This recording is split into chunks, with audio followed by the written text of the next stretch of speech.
Jovem Pan Saúde. Oferecimento Ampla. Muito mais que um plano, um compromisso com você.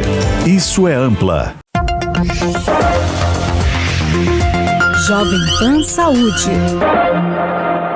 Olá, seja muito bem-vindo a mais um Jovem Pan Saúde. E eu começo o programa de hoje já te fazendo uma pergunta. Você tem o hábito de beber água todos os dias? Parece algo muito simples, né? Mas a hidratação faz toda a diferença para a nossa saúde. Melhora a circulação sanguínea, facilita a digestão, fora as atividades cerebrais, intestinais e musculares, que apresentam melhor desempenho quando o corpo está hidratado. Segundo a Sociedade Brasileira de Nefrologia, cerca de 10 a 15% da população sofrerá com pedras nos rins em algum momento. E para falar sobre este tema, vamos conversar hoje com o urologista Alex Meller e também a médica Isabela Cruz, que é clínica geral. Obrigada por aceitarem o nosso convite. Eu já começo a nossa entrevista perguntando, doutora Isabela, por que é tão importante beber água?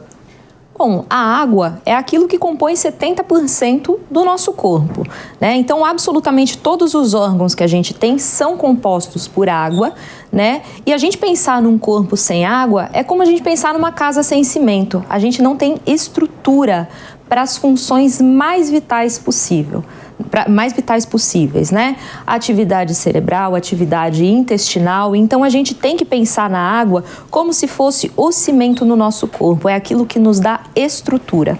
E é algo mesmo que parece tão simples, né? Que bobagem. Eu preciso beber água todos os dias, mas é algo que, inclusive, tem respaldo em estudos científicos. Um deles avalia que há diferença no risco de doenças renais entre pessoas que bebem pouca água em comparação com aqueles que consomem as quantidades recomendadas todos os dias. E, no geral, indivíduos que não se hidratam adequadamente no dia a dia podem ter mais chances de desenvolver pedras nos rins e até infecções no trato urinário. Doutor Alex, quais são, então, os sinais que indicam que uma pessoa está desidratada e pode acabar colocando a sua saúde em risco? Sem dúvida. O cálculo renal é uma doença muito frequente, né, como foi citado nessa pesquisa e nessa avaliação. E a gente usa um método bem prático no consultório, que é olhar a cor da urina. Então, se você urina uma cor amarela forte ou alaranjada, provavelmente você está desidratado. Sem precisar fazer muita conta de quanto você bebeu ou não bebeu. A recomendação, vamos dizer assim, didática é urinar acima de 2 litros por dia. Esse seria o objetivo final. Mas isso para você monitorar é muito complexo. Então, você olhar a cor da urina é uma estratégia fácil, com exceção da urina da manhã. Porque no nosso corpo tem um mecanismo interessante à noite, que a gente concentra a urina para não precisar acordar. Então, a bexiga, é até legal a gente saber, os leigos não conhecem, a bexiga não é um reservatório inerte, é um reservatório vivo. E quando você enche a bexiga no meio da noite, você tem uma tendência a acordar para urinar, na verdade ela começa a reabsorver a água da urina para que você acorde com o volume ali que ela consegue comportar. Então, quando a gente urina a primeira da manhã, ela normalmente está alaranjada se você dormiu bem. Né? Então, isso não é um problema. Porém, ao longo do dia, essa urina tem que clarear. Então, esse é um jeito fácil e prático de você monitorar a sua hidratação. Agora, doutora, a gente estava até comentando aqui nos bastidores, né? Sentir sede também já é um alerta, um sinal de que a pessoa está desidratando? É um sinal de que já passou da desidratação, né? Porque o nosso corpo ele é muito inteligente, né? Ele nos dá sinais daquilo que a gente precisa. E a sede é um sinal, né, que o nosso corpo manda, mais especificamente nosso hipotálamo, que é uma estrutura que fica lá dentro do nosso cérebro, que esse hipotálamo ele tem osmorreceptores. O que significa isso? Significa que ele percebe quando o nosso sangue está concentrado, quando ele não está tão diluído. E daí isso, né, nosso centro da sede, vai fazer com que a gente sinta a sede e vai fazer com que a gente ingira mais água.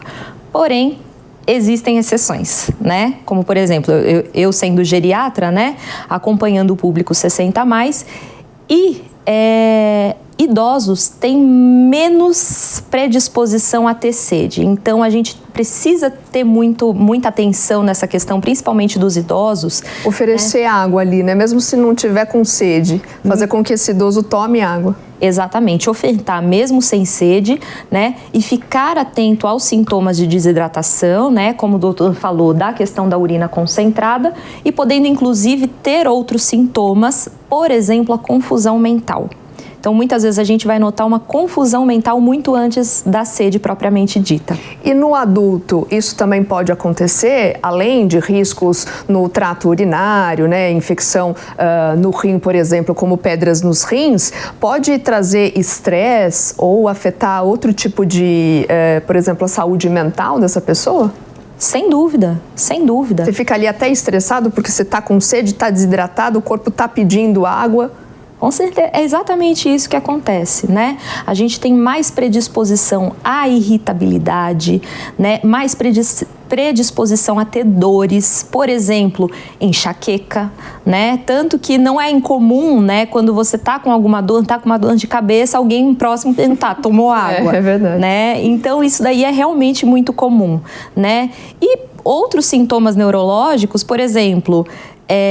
você já pegou, estava sentada, levantou e sentiu tudo preto, pronto, entendeu? É um dos sintomas de que você pode estar desidratado. Olha só, eu trouxe um caso recente que acabou até viralizando nas redes sociais, compartilhado pelo urologista Dr. Thales Franco de Andrade, que é de Minas Gerais. Ele gentilmente cedeu o vídeo aqui para que a gente pudesse mostrar no programa. Ele removeu nada menos que 35 cálculos da bexiga, ou seja, pedras, de um paciente de 60 anos que tinha o hábito de consumir de 2 a 3 litros de refrigerante por dia. Pois é, não é brincadeira não. O médico disse que esses cálculos se desenvolvem devido à combinação perigosa do açúcar, do ácido fosfórico e da baixa ingestão de água, fatores que aumentam a concentração de cristais nos rins e na bexiga. Doutor Alex, essas imagens para nós aqui, para mim pelo menos, impressionam, né? Mas você deve ver essa imagem com frequência. Está mais acostumado. Eu trabalho no SUS, eu dou aula em faculdade pública e lá a gente vê muita coisa assim. O fato é que o cálculo, essencialmente, se você pode usar mais ou menos o número de 70% das pessoas que formam cálculos renais, formam por desidratação. É aquele mecanismo do açúcar na água que a gente faz na escola, né? A gente chama de supersaturação. Então, você vai pondo muito açúcar, chega uma hora ele para de diluir. E a gente faz isso também. A gente deposita ali no fundo do copo, né? Deposita no fundo do copo, exatamente. Isso deposita no rim, tá? Então, a gente elimina cristais, isso é normal, todo mundo elimina. Na verdade, eu costumo explicar que a gente elimina cristais na urina. Alguns são formadores de cálculo e outros são inibidores. Então, você tem que ter um equilíbrio disso. Mas mesmo que isso esteja equilibrado, se você tomar pouco líquido, você acaba formando esse cristal e aí você acaba formando pedra. As pedras de bexiga, elas têm um mecanismo um pouquinho diferente, porque elas também têm a ver com a dificuldade de esvaziar a bexiga, que não é necessariamente o mesmo mecanismo do rim, mas ambas estão relacionadas à falta de líquido. E o refrigerante é um problema, né? Muita estatística vem dos Estados Unidos, eles têm um alto consumo de refrigerante, porque o refrigerante, principalmente os à base de cola, eles vão ter ácido fosfórico, como foi citado na matéria, oxalato, que também aumenta, e sódio, que é o grande vilão dessa história, né? O sódio é um grande desidratador do nosso organismo, porque ele, na verdade, ele retém o líquido fora do vaso sanguíneo. Então, você, quando come muito sódio, você guarda tudo aquilo, por isso que a gente fica inchado, e depois você tem que eliminar tudo isso, e isso exerce um trabalho enorme do corpo para tirar esse líquido em excesso. Então, a gente sempre recomenda muita atenção nos alimentos que contêm sódio escondido. Um deles, por exemplo, é o refrigerante, mas tem vários outros que a gente pode citar ao longo da entrevista, que você tem sódio, vamos dizer assim, usado ali como um conservante e não para dar sabor, e muita gente consome isso sem saber realmente que isso está presente ali hoje, apesar de ter aqueles tags mostrando que tem sódio, não necessariamente você sabe as quantidades, então é legal explicar para o público quanto que você pode comer de sódio e como isso interfere na hidratação. E para que esse paciente chegasse a esses 35 cálculos, né, ele obviamente bebe muito refrigerante, né, ao longo do dia e provavelmente ele sentiu alguma dor para chegar ao ponto de ter que fazer a cirurgia para retirada? Sem dúvida. É interessante, a cirurgia para tirar cálculo da bexiga existe há muitos anos, né? Na verdade, tem relatos do século XVII, XVI, que era uma das piores dores que a gente tinha. Então, você urinar com pedra dentro da bexiga dói muito. Então, tem relatos de múmias egípcias, 5 mil anos atrás, com pedra dentro da bexiga, que tem muito a ver com a próstata, né? Essa dificuldade de esvaziar. Então, as primeiras cirurgias feitas sem anestesia foram feitas para tirar pedras dentro da bexiga, né? E isso realmente mostra o quanto isso doía para a pessoa aguentar uma cirurgia sem nenhuma anestesia só para tirar aquela dor. Então, sem dúvida, esse paciente sofria muito, né? Já há alguns anos, provavelmente, porque essas pedras, essa quantidade enorme não se formam rapidamente. Sim, se acumulou ali ao longo de um tempo. Exatamente. E aí é um misto, como eu falei, da bexiga a gente tem que sempre olhar com cuidado, porque tem um fator de mau esvaziamento da bexiga, que geralmente no homem é por causa da próstata. Raramente você vai ter pedra de bexiga em mulher, justamente porque a mulher não tem a próstata, né? Mas para o rim, o mecanismo é basicamente essa questão de se hidratar muito mal, e aí vem também se alimentar muito mal, né? Saúde renal tem muito a ver com o nosso estilo de vida, né? O quanto você bebe e o que você come, né? Tá. Agora, doutora, um paciente que acabou de passar por essa cirurgia vai precisar tomar muito cuidado com o que ele vai se hidratar daqui para frente, né? Com certeza, com certeza. Obviamente, né, a gente sempre prioriza a água filtrada, né? Mas tem muita gente que não consegue tomar água, né? A água mesmo pura, né? Então a gente eu pelo menos sempre dou algumas dicas de, por exemplo, uma água saborizada, né? Se o paciente puder, obviamente, uma água de coco, né?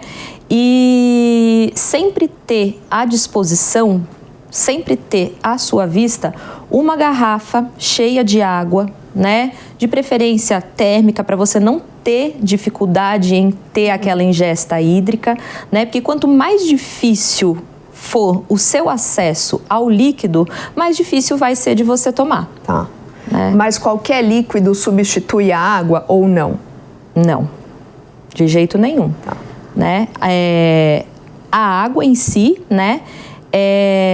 Ela é aquilo que fornece o que a gente realmente precisa para se hidratar, né? Muito embora hajam casos específicos, né? Por exemplo, em caso de atividades físicas intensas, você precisa ter soluções isotônicas para que você não faça, por exemplo, uma diluição desse sangue, você não faça uma situação de perda de eletrólitos, né?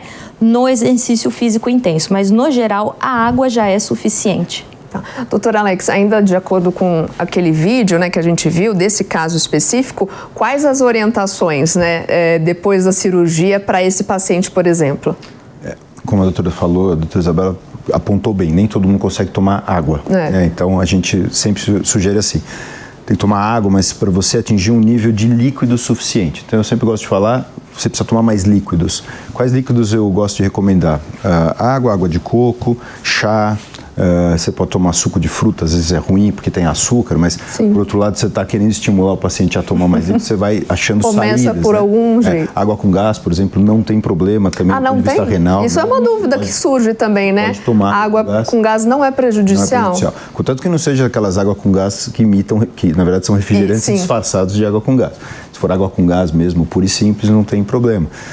Para cálculo renal, água com limão, então você fazer uma limonada, uma água com limão cai muito bem também. Então a ideia é você, associando todos os líquidos que você bebe, você tentar melhorar esse nível de quantidade de hidratação. Segundo, é você ver se esse paciente, no caso dele, né, dessa história da bexiga, se ele está urinando bem, se ele está esvaziando direito, e aí passa uma avaliação com o urologista para ver se a próstata dele não está atrapalhando. Mas outros sinais que a gente repara, assim, não sei se isso a gente vai conversar no futuro, mas como a doutora falou, a água é muito importante para tudo. E quando a gente sente sede, é sinal que você já ficou economizando de outros sistemas seus a ponto de sentir sede. E as pessoas não reparam. Por exemplo, mulheres, eu sempre falo isso no consultório, às vezes a mulher gasta uma fortuna para hidratar o cabelo, para hidratar a pele, passa creme todos os dias. E é só falta de líquido. Ela, na verdade, o corpo tende a desidratar sistemas que não são fundamentais, pele, cabelo, saliva, então pode ter problema dentário, intestino, pode prender o intestino, ficar obstipado, o rim. Então você vai segurando o líquido de sistemas que não são fundamentais para priorizar os fundamentais, coração, pulmão, as coisas que fazem a gente sobreviver. Então, na verdade, você pode ter sinais indiretos de desidratação que numa boa consulta clínica você percebe. O paciente é obstipado, o cabelo está quebradiço, vive pele desidratada, às vezes até descamação de pele. Isso é um sinal importante de desidratação que muitas vezes passa despercebido pelo público leigo e você procura saídas de outra forma, né? Inclusive a pele, o cabelo, as unhas podem ter um aspecto melhor se a pessoa ingerir mais água. Exatamente. Com certeza. Que outras doenças que poderiam estar ali associadas além de pedras nos rins, na bexiga, por falta de água? Eu acho que assim, existem algumas doenças, né, não necessariamente doenças específicas causadas pela falta de água, mas doenças que podem se agravar devido à falta de água. Né? Falando aí no contexto do público adulto geral, né? Sem puxar a sardinha muito para o meu lado, como eu trato idoso, né? Mas a gente tem muito essa questão, né? Da enxaqueca, que pode piorar, né? Sistema nervoso está diretamente ligado também com o intestino, então intestino preso, enxaqueca, aumento da incidência aí de infecção de urina, né? De outras infecções também no geral. Por quê? Porque o nosso sistema imunológico, ele também depende da água para estar ativo, para estar mais funcional, né? E em relação ao idoso, né, a água, ela é assim, fundamental para esse público no geral. Por quê? Porque, como eu falei, idoso já não sente tanta sede, né? Então, existe uma série de complicações que isso pode gerar, né? Uma constipação mais severa, tem gente que chega a precisar de cirurgia para tirar fecaloma, para tirar fezes empedradas, né? Então, confusão mental pura e simplesmente por conta da desidratação, né? Que por vezes pode agravar um quadro de base, uma depressão, um quadro demencial, né? E assim, é um sujeito que já tem a tendência de ser um pouco mais desidratado, então todos os problemas que acontecem devido à desidratação tendem a se intensificar nesse público 60 a mais. Né? Complicações de dengue, complicações de infecção, né? Que a nossa pressão tende a ficar mais baixa. Então, tudo isso tende a se agravar em decorrência da desidratação. Doutor Alex, a Organização Mundial de Saúde recomenda uma quantidade muito específica de água para cada público, a depender do peso, da altura? Como que a pessoa pode saber, né? O correto é pelo peso, né? Eles falam de 30 a 40 ml por quilo de peso. Então, você está procurando uma boa hidratação, alguém que tem cálculo, por exemplo, a gente fala em 40 ml por quilo. Essa conta para um paciente de 70 quilos vai dar de 2 litros a 2,5 litros mais ou menos de líquido por dia. Lembrando que você pode ampliar para líquidos, né? Para a pessoa não ficar tão bitolada assim, preciso... Água enjoa, por incrível que pareça. Tentar tomar muita água, não tem gosto, fica mesmo. A gente tem náusea, tá? Então a gente recomenda assim, chegar nessa quantidade de líquido, e o parâmetro da urina clara é um bom parâmetro, que ele é fácil. Corroborando o que a doutora Isabela falou, nossas avós falavam, tá com gripe, tá doente, vai para a cama e se hidrata, basicamente isso. Porque o sistema imunológico precisa de líquido para funcionar. E quando você está num processo infeccioso, inflamatório, você tem toda uma desidratação que você precisa repor. Então, a água é tão importante a ponto de que, literalmente, ela quase ajuda você a se curar, né? Ajuda o seu sistema a funcionar melhor e você mandar embora um vírus, né? Então, e aí, porque o idoso ele já está com um sistema imunológico mais vulnerável, e aí a falta de água só agrava ainda mais tudo isso? Exatamente. E aí você vai ter mais dificuldade para eliminar uma infecção. De repente, com 3, 4 dias descansando e se hidratando bem, você ia se livrar dela, às vezes demora 10. A gente vê que tem viroses que demoram mais do tempo habitual de 7 dias, muitas vezes porque a pessoa não se cuidou. Então, continua a trabalhar. Isso acontece no mundo real, né? Continua a trabalhar, toma pouco líquido, dorme mal, dorme pouco, né? E você vai esticando um problema. Você encontra um amigo, tô gripado há 15 dias, não é normal ficar gripado há 15 dias, né? É porque você está fazendo alguma coisa errada no processo e não está dando munição para o seu corpo combater aquele problema, aquela infecção que está presente. Doutora Isabela, você citou infecções que podem causar nesse público 60 a mais. Quais tipos?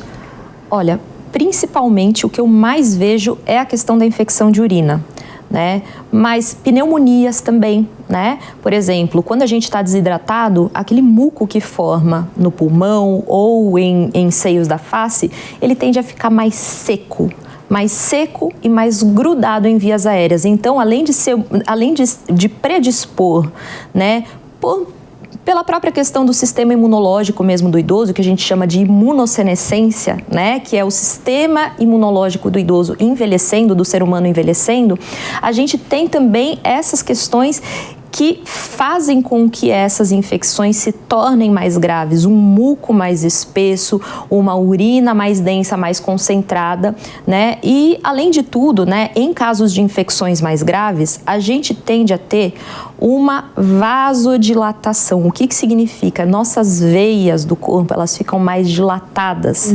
Isso faz com que o volume dentro delas diminua.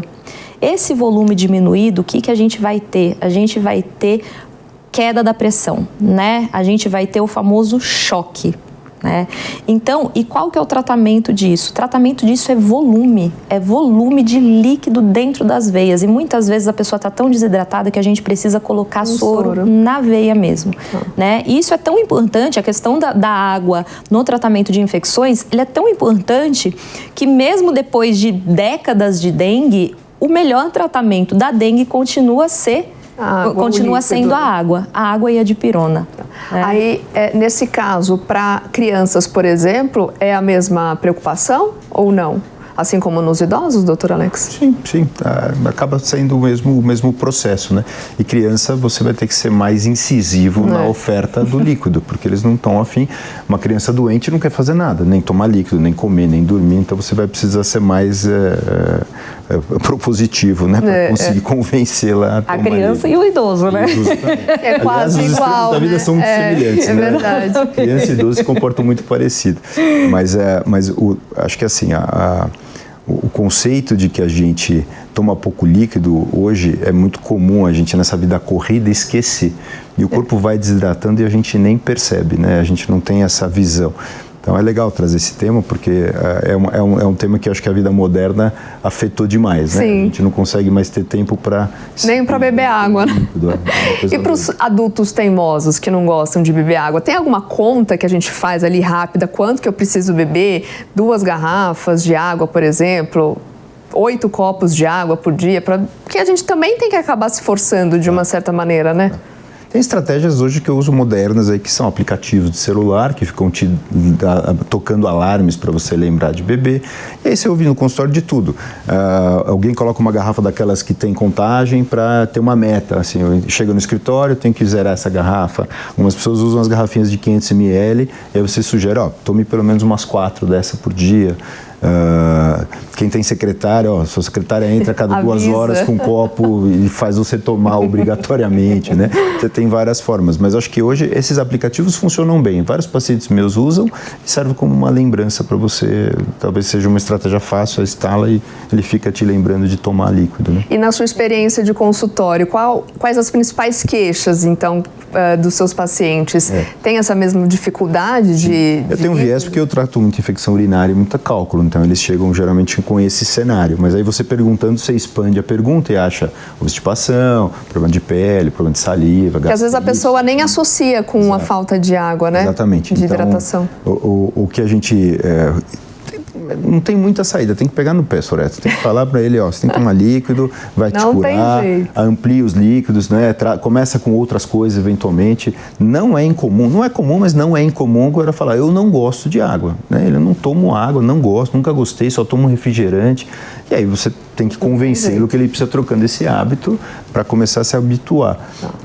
Não tem nada mais gostoso tomar uma água gelada quando você está com sede, mas às vezes quando você está sem sede, você não está afim, né? Então você precisa ir tendo essa condução para trocar o hábito, né? Agora, mesmo com essa troca, essa possibilidade de trocar água por um outro líquido, né? Como água de coco, por exemplo, ou um chá, a água ainda se faz importante? Mesmo que eu tome uma água de coco em algum momento do dia, eu preciso tomar água também? Sim, a água é sempre importante, né? Mas é aquilo, existem estratégias para a gente acabar tapeando, né? Tem gente que não gosta, por exemplo, do sabor da água. Apesar da água não ter sabor nenhum, inodora, insípida, incolor, tem gente que não gosta do sabor da água, né? O fato da gente colocar lá uma rodela de limão, o fato da gente infusionar com um sachê de chá ou de colocar um hortelã, aquele indivíduo ele vai acabar tomando a água, mas ele vai tapear essas barreiras aí do próprio paladar, né? Uma coisa que eu sempre também falo é o seguinte, né? Tem muita gente que fala que não gosta do sabor da água, mas tem uma garrafa de água e não lava, né? Importante também essa questão. Então é importante fazer a higienização correta daquele recipiente, de preferência ter uma garrafinha térmica, algo que conserve, para tornar aquela experiência às vezes nem prazerosa, agradável, mas minimamente agradável, né? Outra dica que eu também gosto de dar, né, principalmente para o público 60 mais, mas assim, 40 mais já acaba passando por isso também, eu acredito que você também possa referir, é a questão de que tem muita gente que acaba não tomando água para não levantar à noite para fazer xixi. Tem essa questão também. Isso é legal abordar, porque o que a gente recomenda, primeiro, sono é muito mais importante do que se hidratar à noite. Então, quando o paciente tem esse hábito, já várias vezes você pega o paciente que leva uma jarra para a beira da cama, essas coisas assim, você corta, isso não deve ser feito. Você não precisa se hidratar tanto à noite e atrapalhar seu sono. Então, aliás, para os idosos, isso a gente fala muito, porque o idoso já tem naturalmente uma produção de urina, no caso, à noite, às vezes maior do que ele produz durante o dia. Então, naturalmente, ele já urina uma vez. Se ele ainda capricha na hidratação à noite, ele vai urinar mais de uma. Isso atrapalha muito o sono e atrapalhar o sono leva a uma série de outros problemas. Então, a gente recomenda assim, 2 horas antes da hora que você vai dormir, evita líquidos. Não toma mais líquido. Preciso tomar remédio, muito comum no idoso. Toma com meio copo, toma só um pouquinho, mas não toma muito líquido à noite. É a hora de dormir, não é a hora de se hidratar. Então, e agora, tem uma coisa que realmente acontece, aí não só à noite, mas durante o dia, pacientes que têm problema de próstata, e aí estamos na sua área também, nos idosos, muitas vezes não tomam líquido porque não querem ir ao banheiro, em geral. Então, ele vai sair de casa, não toma líquido. Ele tem uma festa, ele não toma líquido. E isso, esses pacientes, eles vivem desidratados. Então, muitas vezes você tem que tratar o paciente do problema que ele tem. Eu tenho um paciente recente que ele chegou a ponto de não tomar líquido e ter cãibras. Então ele tinha cãibras, o músculo precisa de líquido para funcionar bem. Então se você tem cãibras exageradas, claro que tem uma série de motivos, mas ele basicamente era o quê? Ele tinha um problema de esvaziar a bexiga muito grave, então ele vivia desidratado para ir menos ao banheiro e poder trabalhar, tocar a vida dele. Então a gente precisa realmente, eu acho que cai sempre naquela anamnese, que é a história do paciente completa, né? Que hoje se faz cada vez menos, a turma mais jovem faz aquela anamnese só focada no que eles estão procurando, né? E esquece de ver que o paciente funciona como um todo e não. Ou seja, concluímos que a água e a hidratação é muito importante para a nossa saúde. Exato. Chegamos ao final do nosso programa de hoje. Quero agradecer mais uma vez ao Dr. Alex Miller, também à doutora Isabela Cruz e, claro, a você que nos acompanhou. E se você perdeu alguma parte do nosso programa de hoje ou quer rever também outras entrevistas, lembre-se que o nosso programa vai estar sempre disponível no canal do YouTube ou também no aplicativo da Panflix para Android ou iOS. Se você tiver alguma sugestão de tema, alguma dúvida, mande um e-mail para nós, é o saude@jovempan.com.br. A gente se vê no próximo programa. Até lá. Jovem Pan Saúde. Jovem Pan Saúde. Oferecimento Ampla. Muito mais que um plano, um compromisso com você. Isso é Ampla. A opinião dos nossos comentaristas não reflete necessariamente a opinião do Grupo Jovem Pan de Comunicação. Realização Jovem Pan News.